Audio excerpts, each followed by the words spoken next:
Chris joined AFSA in 2006. He's the president and CEO. Prior to that, he was with the Manufacturing Housing Institute. So when you put someone who's willing to get into the ring with the CFPB, most recently, Chris decided to get into the New York Times, and encourage each and every one of you to read on that article, because he's willing to take on and be the advocate for the group and a lot of us that are represented here. So without any further ado, I'd like to introduce Chris. Chris, thank you.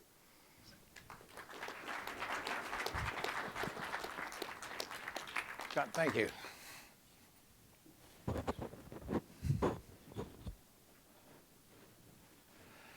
Appreciate it. Before starting at AFSA and Manufacturing Housing Institute, I was in the concrete industry, and I was surprised to hear Scott and I were talking earlier about he was brought up in the cement and the concrete side, and some of the stories that we had going back there. I really want to thank Bill and everybody here for an opportunity for AFSA and myself to come and talk today. My goal today is that certainly everybody here by hopefully the end of this presentation, and we'll allow time if you have any questions. We have a small enough audience. If somebody wants to shout out a question or a correction, which is always possible, coming from some staff that we have in the room and some other people who might be even more knowledgeable than I am or are more up to date on some of the issues we'll talk about today, just raise your hand, make your correction, make your question, make your comment. I think we can do that. We're a small enough group here, but certainly what we'd like to do is for everyone here to have a clear understanding of what the current political climate and regulatory climate is in Washington, D.C., what's happening, what do we expect, and I think we want to do that, give a little flavor or a little background for how we got to where we are today, because I think without kind of understanding your past a little bit, you can't understand where they are today and where we're going to be tomorrow, and certainly what the future holds, the immediate future, and then 2-3 years from now. Looking at a background, I think all of us would agree that the world changed in about 2008, 2009. Certainly when the Great Recession hit, the housing bubble burst. And I think for the auto industry, the main effect was that certainly over a very short period of time, the capital markets of which this industry, we didn't even know how much the capital markets really affected the auto industry is when they totally froze. There was about a 6 or an 8 month period where not one securitization for housing, any securitization, asset-backed security of any type was issued on the street. Now, what happened during that time, of course, that we had the TARP program that came in and brought financial stability to some of the banks, some who needed it, some who didn't want it and were forced to take it anyway. But we also had a program that I know that we worked very hard to get it implemented, the TALF program. And that was the asset-backed securitization guarantee program that enabled companies to, like many of the securitizers from the auto sector, to securitize their loans. And it gave that bridge. The bridge was long enough that on the other side, there was a realization that, hey, housing is continuing to go like this, and we're not going to securitize and get back in the mortgage business for quite some time. But surprisingly, it didn't, all the other basically markets from credit card and auto didn't necessarily follow that negative trend, and especially auto. If you look back in 2009, 2010, 2011, not one investor lost any money on any securitization that came forth. Now, certainly that was not true of other type of investments that were being made at that time. So investors looking for return, looking for safety, as we all know, have looked at auto as one of the safest markets. Those loans performed because people preferred to make their car payment over their housing payment, and we survived that. You know, the next part that came in was two major manufacturers, GM and Chrysler, went into bankruptcy. We had, I'll never forget one of the meetings that we had with, how many people remember who the czar was? Remember Stephen Ratner? Stephen Ratner was a Wall Street guy that came in to fix the automobile industry, who didn't know anything about the auto. He's the first one that would tell you that. He wrote a book that actually is pretty fascinating, and if you want to read it. But here was the most surprising thing that he learned, and we sat down and we talked about it one day, is they realized just after the fact that in order to save GM and Chrysler, they had to save their finance arms too. Because if there was no inventory floor plan financing for dealers, they couldn't buy cars from the manufacturers they were going to save. So they had no idea when they went into that nexus basically occurred between those entities. You know, we're not going to sit here and dwell upon the past too much and what it has done and what it means to our future, but everything that happened 5 and 6 years ago is impacting everything that's happening today. We talk a little bit about the pendulum, you know, the pendulum of Washington. The pendulum, I think, really is in everyday life all the time.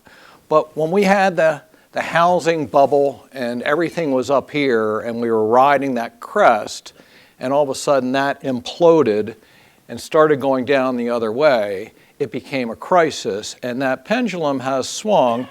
And there are people in Washington that will argue that the pendulum is reaching an equilibrium for where it was before. My contention is that it went far past that and has continued to flip around a couple times, because there is no way that the reaction has been not greater than the actual occurrence of the situation that we had and that we're paying for. In some ways, it's Rahm Emanuel, who was President Obama's chief of staff, who said, you know, never let a good crisis go to waste. And this was a good crisis. You know, it's funny, but in another life, I can remember sitting in a room of roofing contractors who were in a meeting, and a big 100-mile-an-hour hurricane was coming to the Gulf Coast, and they couldn't help but smile, knowing that all of those devastated properties are all going to need new roofs in the future. So crisis has always been an opportunity for any industry, and government certainly has a keen focus on using crisis as an opportunity. Well, the first 2 years of Obama's administration, we had close to a supermajority of senators. I think close to 60. I think we had 58 or 57. I think is the actual count. And we had, and then of course they had a majority in the House of Representatives. Well, that meant that passing legislation really meant that you didn't have to listen to any Republicans or any other side of the issue, but there were 3 votes that were from moderate senators that they had to convince. So the aftermath of that was that we had Dodd-Frank. So Dodd-Frank is probably, if you look at past crisis, and we had Sarbanes-Oxley because of Enron, and we had all Glass-Steagall because of, everything. If you look back in the history of all financial institutions and financial services, you can trace every major piece of legislation to some financial crisis that occurred at that time. Dodd-Frank is certainly the result of the crisis occurred at this time. And within Dodd-Frank was the creation of a new bureau, a new agency. First new agency in Washington, D.C. in a long, long time. It's not easy to get an agency formed. It's not even easy for the Republicans to remember the names of the ones that they want to get away with if they're elected. But all of you are involved in associations in one way or another. You know that once you get a committee or once you get a structure in place, it's almost impossible to ever get rid of it. I mean, so once you form something today, make sure that you can live with it for the next 100 years because that's how long it's going to be here. And every agency, there's not been, I think somebody did tell me, there's one agency that has been dissolved over time in Washington, D.C., but for the life of me, I can't remember the name or when that actually happened. But the CFPB was the creation of Elizabeth Warren. Elizabeth Warren was a professor at Harvard who was a real advocate for consumers, and especially in the area of bankruptcy. And she did a great job. I mean, your hat does go off to her that she was able to convince Barney Frank and Chris Dodd and President Obama that there was a need, that there were plenty of agencies in Washington that were looking after the safety and soundness of the banks and the institutions that they served. There was also a feeling back then, as it's some feeling today, that this alignment of the regulator and the regulated was too close. Think about the Shell oil spill and the regulator that they said, went out, they drank and had parties every night, and there was a closeness between the regulator and the regulated. Well, in Washington, there's an assumption, certainly about many Americans that and voters, that this alignment has gotten to be unnatural and that regulated parties are too closely affiliated to their regulated. She said, we need a new agency that only has one lens that they look through. There's only going to be one area that they're going to focus on, and that's on the computer. Excuse me, the consumer. So it's totally dedicated to the consumer. Safety and soundness, health of the organization, none of that means anything. We're going to focus totally on the consumer.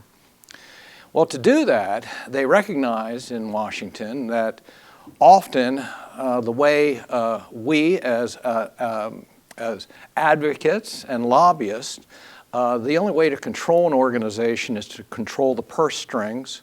So if they had no obligation to an appropriation, every year all these agencies have to go through an appropriation, which generally today is just a continuing resolution so they can operate at the same money that they've operated on before.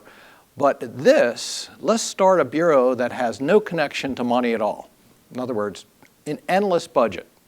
They can spend whatever they want to spend. There's basically no limits on their budget.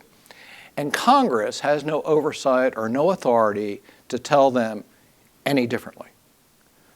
Sounds good. And then let's go ahead and appoint a single director that has total control.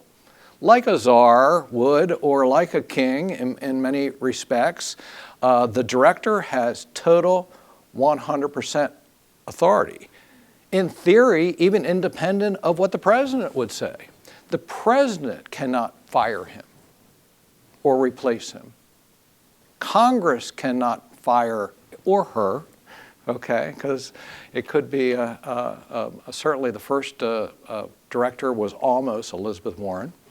But there's no ability to fire. They're in there for a 5-year term, and they have to commit murder or a crime or some other area of a violation of law for them to be fired. There has to actually be cause for their termination. Wouldn't we all like to have a job like that? So you had basically a totally independent, autonomous organization formed in Washington, D.C. That was in the background, and I know we're going to get to what's going on today, but I just wanted to give you some flavor of not only the setup of the power that this Bureau has, but also the sentiment that continues today on both sides of the aisle, Republicans and Democrats, that financial institutions, banks, are bad people. Your job is to take advantage of poor people that don't understand all the fine print, that there's no transparency, that you're just luring unsuspecting, unintelligent, I guess is what we can use the term, people, into loan products that they don't understand the terms and they don't understand the consequences, and they're being led into a bad situation. Now, I would like to say that that sentiment is not true on both sides, but you have to just listen to the debate among the presidential Republicans to see that if you voted for TARP, that's not a good thing if you're running for president. So anybody that helped financial institutions is not necessarily a good player on the Republican side. So there's still that sentiment that Wall Street is the cause of some of the issues that we have today, as both parties try to reclaim the middle class. On the Democrat side, you've seen that already Hillary's vote for TARP, and that has been cited, and that she is accused of accepting money from large financial institutions and financial services industry. So the sentiment out there for anti-lender is somewhat widespread. You know, maybe we haven't done a good enough job, maybe they've done a better job, maybe whatever those circumstances are, we're faced with that. You know, we have this regulatory environment that we're going to get into the specific issues. But we also have, you know, the other disruptors. I think the latest word in Washington is to talk about disruptors. So disruptors are big data, alternative data. That's in some ways viewed as a disruptor because it's new. The whole internet, the whole online area, the not demolition, but the brick and mortar. What is going to happen with brick and mortar? The media. You know, we all hear a lot about the media. But I know that Tom Hudson, in his talk yesterday, focused a little bit of attention on advocacy groups. And I've been in Washington now since the early 80s. And I have seen such a change in the power of the advocacy groups. Now, you know, in Washington, what do? You always follow the money. Well, I'm sure you do in your businesses too. You always get to follow the money. Well, in truth, advocacy groups and consumers in general didn't have any money. I mean, no consumers, they were too busy about making their own bills to give money to an organization that's going to help them. So there was AARP, which at that time represented retired people. Of course, they took that out of their name now.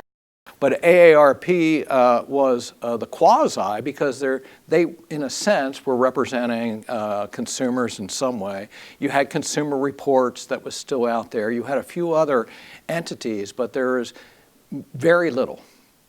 Now you have the growth of advocacy organizations that are extremely well funded.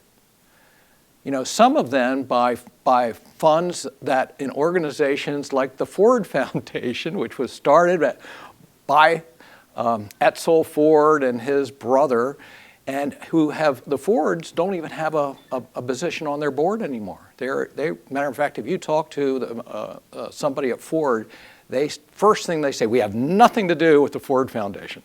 But the Ford Foundation is one of the major funders of Center for Responsible Lending, for the Consumer Federation of America, and there are several other groups, the Sandlers and others, who have given big dollars to fund the advocacy groups. And they have done a good job because their job is a little easier because they're representing the hearts and the soul of the general public and consumers. But as we go forward today, we certainly have to realize that our battles, our struggles, our challenges get a little bit more difficult. Now, the issues that we're seeing out of CFPB, I want to say that they started with a philosophy that Elizabeth Warren, and I think Jack and I were talking in the last night. One of the first things she said to us at one of our first meetings as the CFPB was being formed is, we don't need any new laws. We don't need, in that way, we don't really need any new regulations. All we need to do is enforce the rules that we already have. So we want to be the new policeman on the block. We just need more police out there that are making sure people are abiding by the speed limit. And that has been the direction that really the CFPB has gone. And that has to do with their current structure. Now, the issues. We're going to only deal with the issues on the auto, in the auto space for you, because as I think Scott pointed out, their small dollar rule that is going to come out probably after the first of the year. Certainly it's going to affect installment lenders and others out there tremendously that are also members of the association. But when Dodd-Frank was passed and CFPB was created, the Department of Defense generals were writing letters to members of Congress. Obama administration was writing letters to members of Congress saying the auto dealers must be included under CFPB. CFPB must have jurisdiction over auto dealers. Well, auto dealers is not necessarily a group you want to pick on because, in most states around the country, when you're talking about powerful lobbyist or organizations, there generally are three: the auto dealers, the realtors, and the home builders. And between those three, they pretty much control much of the state legislatures in each state that we always operate. So they're pretty strong. And the insurance industry is also pretty strong. So the insurance industry and the auto dealers were able to get themselves excluded, except for buy here, pay here. All other auto dealers are exempted, excluded from jurisdiction of CFPB. Now, we can talk about whether that was a wise decision for many years, in that it brought certainly unnecessary focus, because after the vote was taken in the first meetings that we had with CFPB, is that fact that auto dealers got themselves exempted really sticks in the craw of the CFPB. They wanted that jurisdiction, they wanted that supervision, and they didn't get it. So in our first meetings with CFPB, we were told, we're going to get to the auto dealers through you, because we do have supervision and jurisdiction over auto lenders. And that was no secret from day one that they were going to get to the dealers because they didn't like some of the dealer practices, and they were going to use that vehicle to get to them through us. So the first area that they focused on, and they issued a guidance over 2 years ago, was on dealer reserve, dealer compensation, which they term dealer markup. Now, dealer markup is the, I'm sure I don't explain to you, because certainly on the subprime and the used car side, there's varying degrees of how much dealer markup or dealer compensation is allowed as far as from the buy rate, and I know that varies greatly. But because I do want to say, if it doesn't impact you, it actually does, and we're going to talk about how that impact flows from one issue to the next. So they went after dealer reserve, and they tied it back to, it was not because they couldn't say dealers are making too much money in this area, because they acknowledged that they deserve to be paid a fee for the work that they are doing in assisting in the financing, in the indirect model. What they hung and looked at was that any time discretion is being allowed, any time that markup could vary from anywhere from 0 to 2%, 2.5%, that allows for discretion, and therefore that allows for discrimination. Because anytime CFPB says that discretion has been allowed, discrimination has occurred. Or if they can't prove it's occurred, they say the environment is ripe for discrimination to occur. So they looked at that, and they looked at a potentially ripe environment, and they said, how are we going to test this? Because we don't have a method to do this, because we don't know the race of the individuals that are buying cars. In mortgage, they do. They ask you voluntarily to give your race and give you a multiple choice list, and you can select from that. Auto, they haven't gone there yet. There are members of Congress that would like to solve this issue by having that on future applications.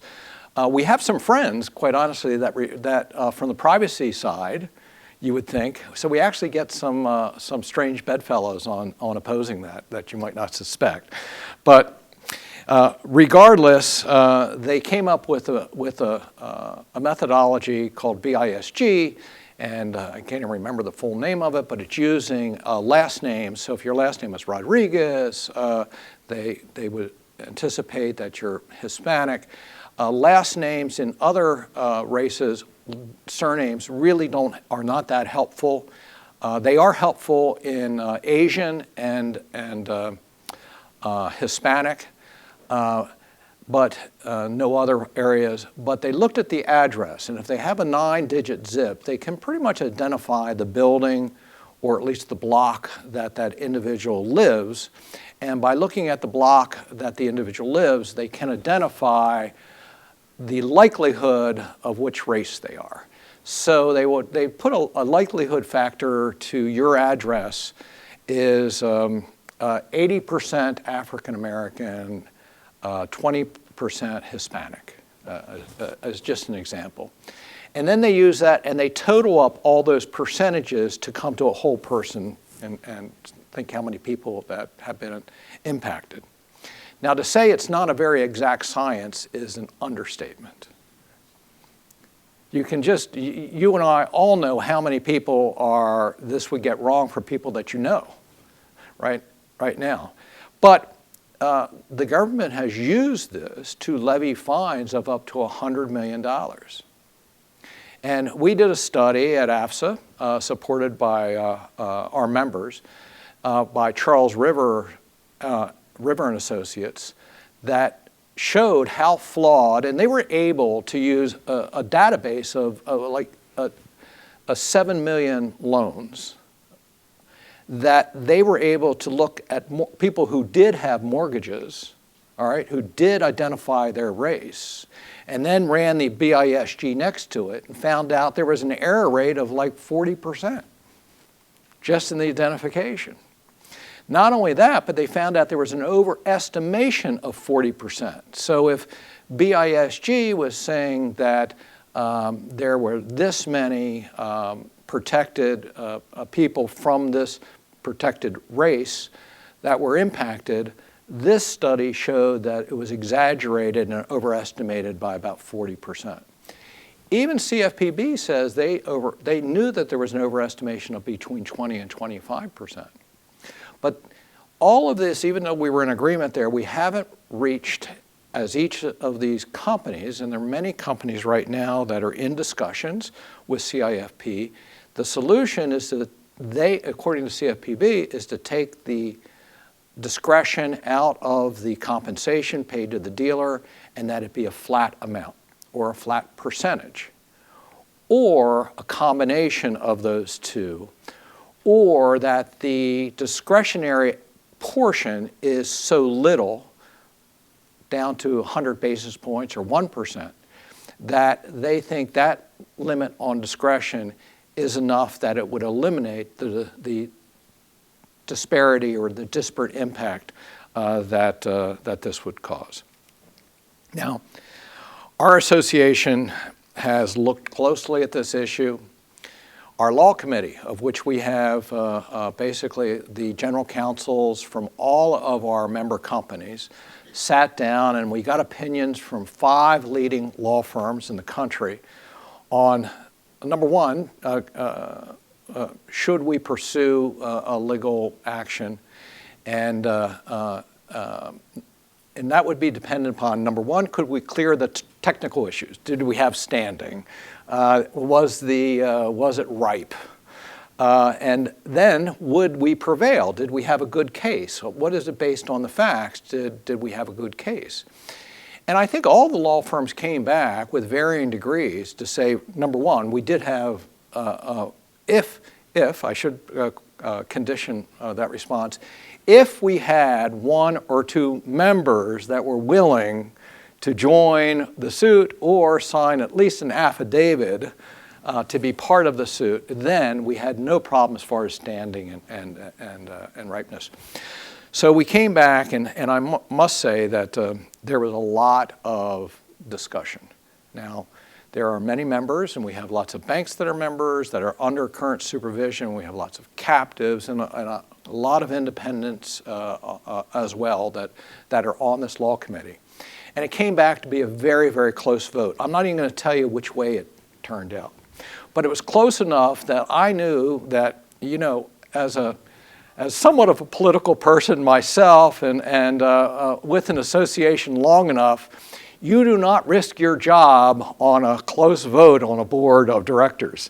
So the board, in their wisdom, decided it was not at this time in the best interest of the association to go forward.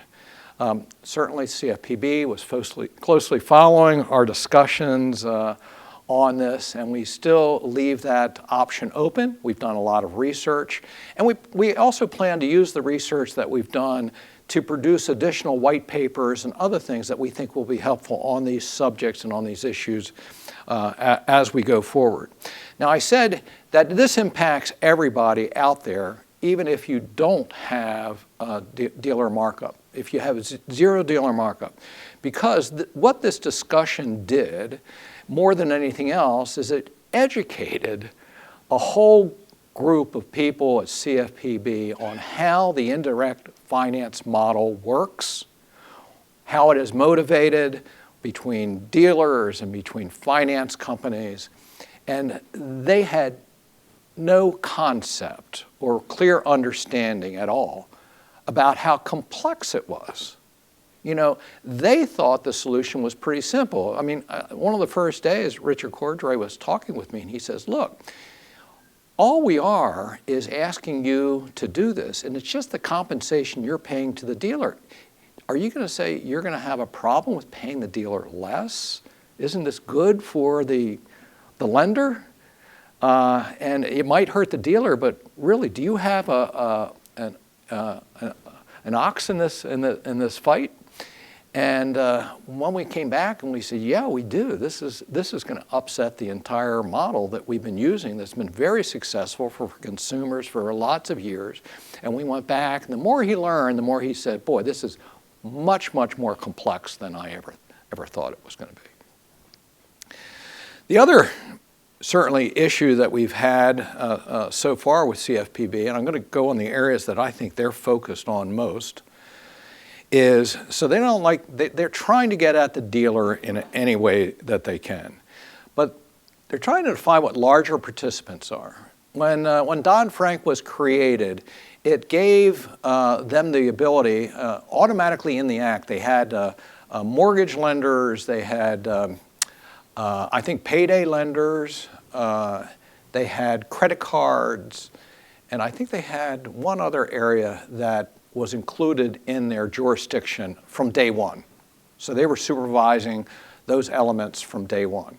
But it also gave them a back door because it says in any other industry that's involved in lending that they determine are a potential causing risk or harm or abuse to consumers.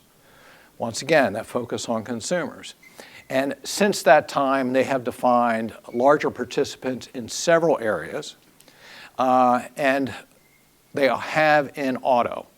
So any auto origination in a calendar year that's over 10,000.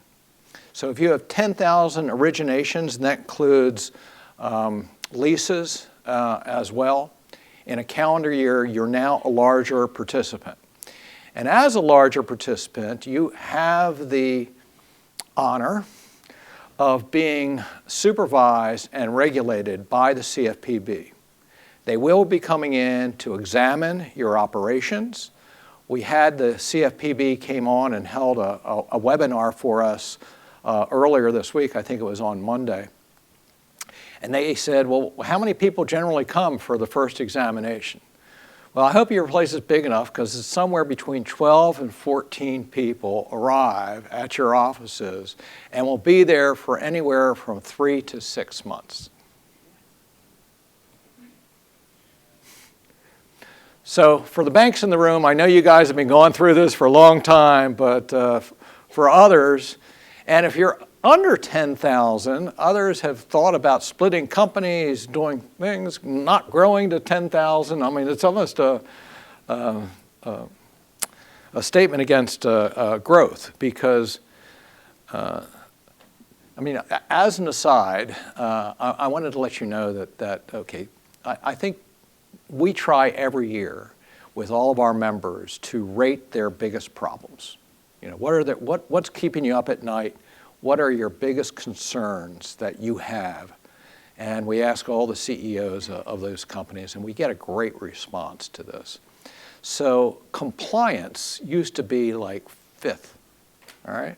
Guess what the number 1 now? Compliance.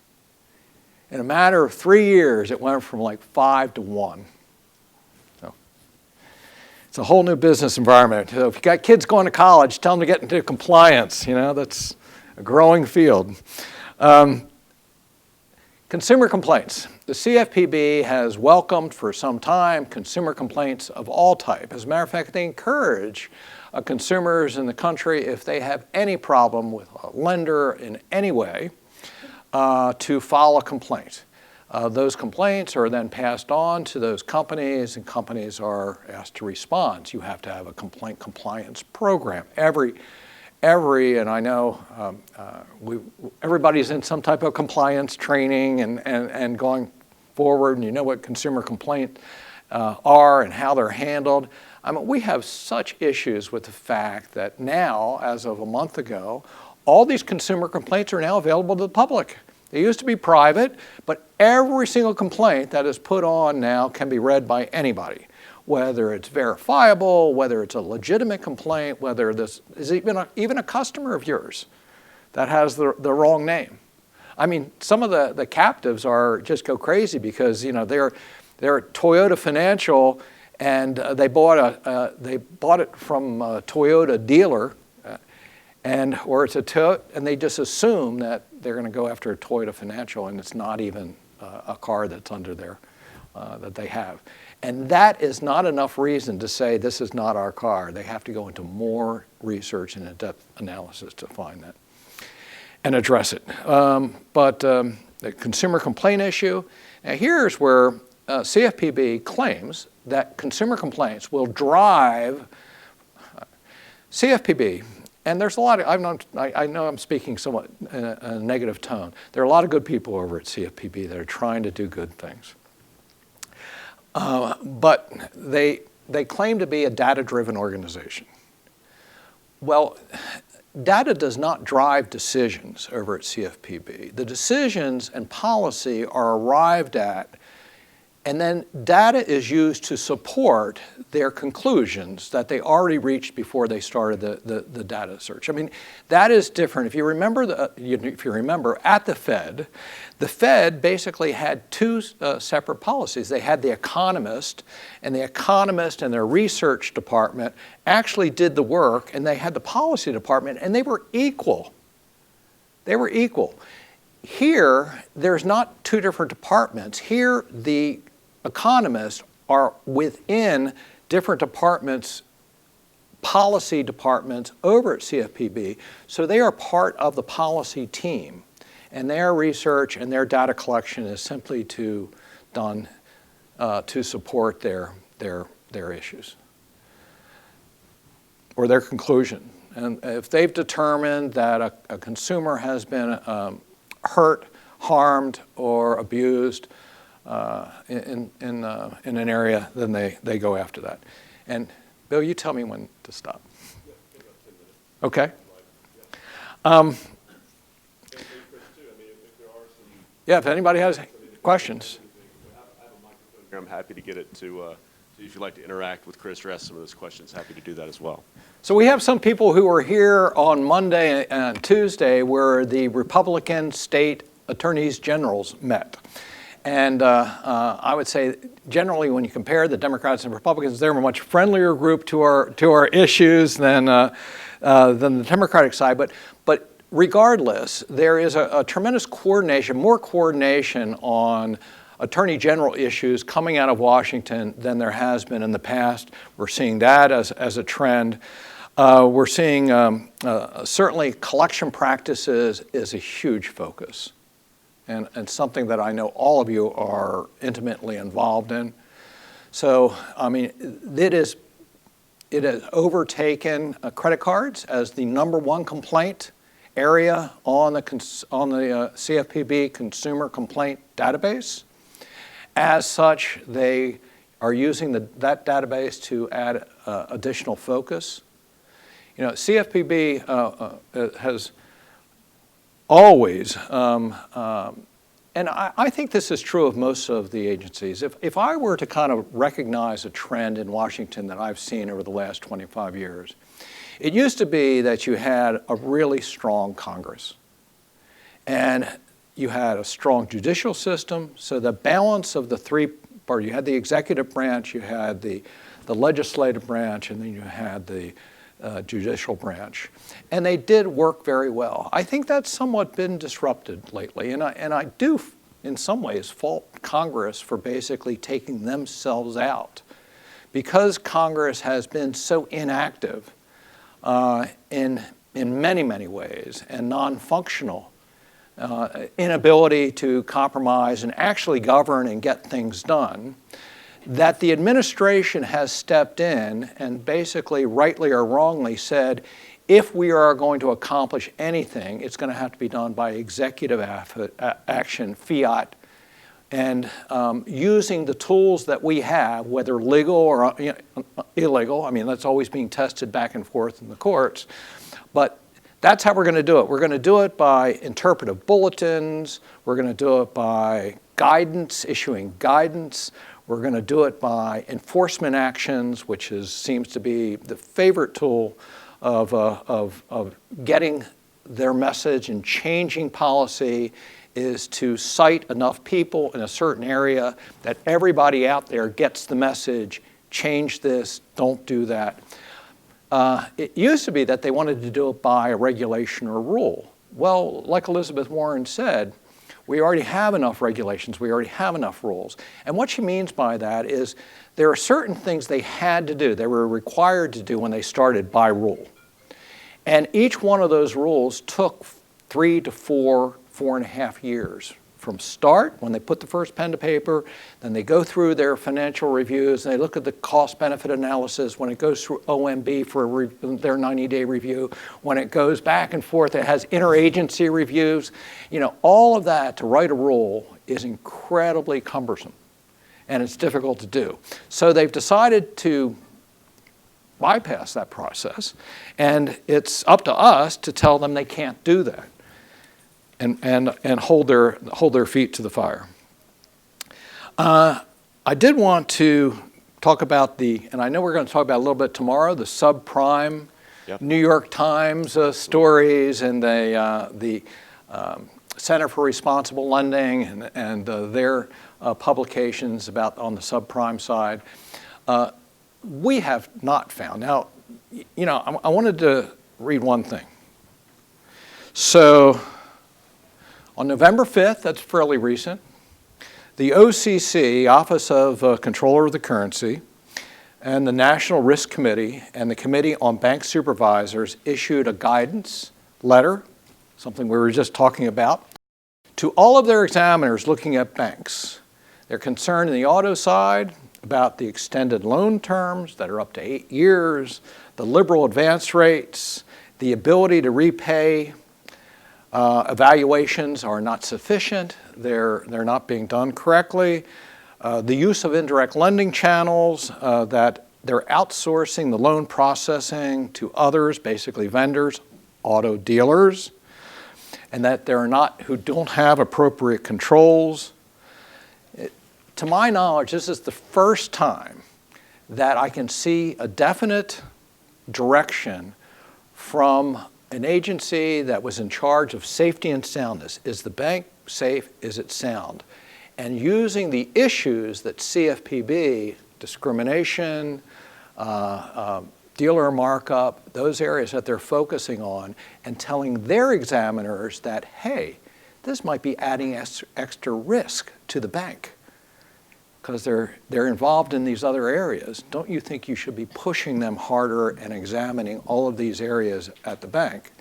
So it is that first time that we've seen a true merger of the goals of the CFPB and the prudential regulators from the bank side. We have some legislation today. I believe we're 2 hours behind the East Coast, but hopefully about 12 o'clock or 1 o'clock today, we're going to have a vote on the House floor for HR 1737. Now, I know that you're all familiar with that, but it's the auto dealers, including NIADA and NADA and well, actually, that's not true. Most of the auto dealer groups, and with AFSA, I think NAF, you were probably part of it too, CBA, possibly, I don't know, which is a rollback of the guidance. That guidance that was issued 2 years ago on what the industry would have to do, this would rescind, roll it back. It would say that in order to go forward and to have a new guidance in the future, it would have to be done publicly, it would have to be transparent, and most importantly, it would have to go through an impact study. What is this, if you really do this, what impact is it going to have on consumers? Is it going to help them? Is it going to hurt them? I mean, shouldn't you, before you come out with a rule, look at how it's going to impact the people you're trying to help or address? So we think that that study is helpful. We know it's going to pass the House. We have at least 50 Democrats that have co-sponsored the bill. We hope, our hope is that we have about 300 people that will, members of Congress and the House of Representatives that will vote for it. Maybe 275, but we want to make this as bipartisan as possible. So the more Democrats that we have on this bill, the better. This will now move to the Senate. We're still hopeful that we'll get a passage in the Senate. We think we have enough Democrats to possibly get it out of the Senate. We need 60 over there. However, the president has already said he will veto it when it comes to his desk. So, we have a threatened veto. Whether he exercises it or not, we don't know. There is another bill that you all should know about, and that is 1266 in the House that was introduced by Randy Neugebauer from I think he's from Texas. It passed the House. I believe it has passed the House. It would take the CFPB from a single directorship, which Richard Cordray is the single director today, and make it a commission, similar to the SEC, similar to many of the other, the FTC, many of the other kind of 5-person commissions that we have, which have some balance as far as political balance with Republicans and Democrats, and we have staggered terms for the people on the commission. Surprisingly, as this administration gets longer in further along, I guess I should say shorter time that they're going to be around, and Richard Cordray, whose appointment is still for another, I believe, 2 or 3 years, as we tell you, he can't be fired, he can't be changed. I think there's some acceptance among members of Congress on both sides of the aisle that a commission's not a bad thing, because they have to recognize that one day, maybe not in this election, but some future election, they're going to lose. And do they want a different administration appointing that single director that is that czar, that total person that can do anything they want in that position? And so I think there's some feeling that, hey, a commission has worked well within the city, and that's pretty good. The biggest hurdle, I think, is appropriations, and that's part of it, and that brings the CFPB under federal appropriations. And there are less Democrats that are willing to do that. So that is going to be a tougher climb to get that passed. But once again, President Obama has declared that he would veto that piece of legislation as well. So, very good. Does anyone have any questions for Chris, or would take a couple of minutes while we have it here? Jack, Tracy, let me get a microphone in front of you here. Jack, good morning. Good morning. Chris, the environment with the CFPB in Congress, where they've been asking for information and they're sort of stonewalling, it seems like most recently they've gone back with some very specific requests. What's your sense of that? Are they going to continue to stonewall? Are they really going to come out with answers to these questions? Because it could sway public opinion a whole lot if they would ever become forthcoming with what they're doing and why they're doing it. Jack, never. I mean, they don't have to, and they won't. Certainly under the current administration, I'd be very surprised. They'll be polite. They'll answer, but they won't answer the actual question. They won't actually come out with the actual numbers. I would like to kind of, and I'm sure you have other questions, but say one thing, is that CFPB is like any new organization. If you started a new association today and you had all this authority and all this money, you would be pushing at the edges and the boundaries of what you could do. And it really is up to us in the industry to push back. So we start to create those fences that don't necessarily exist today. And I think there's some of that's going on. But more importantly, I'm starting to see just a change in the demeanor within the building. Now, it takes time, but you know, all of a sudden, when you go into a meeting, you know almost everybody's first, you know their names. You know, you've had coffee with them, you've shared a sandwich. They're not necessarily they don't look at industry now as bad. They know you as Chris Stinebert or as another person, and all we are is really trying to be a reliable resource, give them the truth. You know, when they're looking for information, we tell them the truth about the way it is. We give them as much information as they possibly can. Our feeling is the better they know us, the better we look. Because honestly, we have the consumer's interest. I mean, if we are just as consumer-oriented as they are. And that's where the message is starting to get along, that we're not out there just to take advantage of the consumer. We're out there to help the consumer, to help them get the best deal that they can, the right circumstances. We're not trying to hide things. And I think there's been some growth there and some of that feeling. And some feeling certainly of recognizing that this is not a simple industry. There's lots of parts and players that are parts of this. The whole recovery side, the repossession side. It's the first time we met with Mrs. Petraeus over there. She said, all of these trucks are coming on our base and towing away all our cars. And half the people in the room said, we have a policy. We're not allowed to come and do that on the base. Because, well, that's what I'm hearing. I mean, it's, so basically trying to make laws or regulations based upon this is what I heard. When with the stonewalling that goes on by the CFPB, with Congress, does it make, is it easier to sway Democrats who may be, interested in going the party line to come over and say, well, really, they need to be more forthcoming? I think a Democrat could see just as easily as a Republican that they're not answering the questions and that should be suspicion.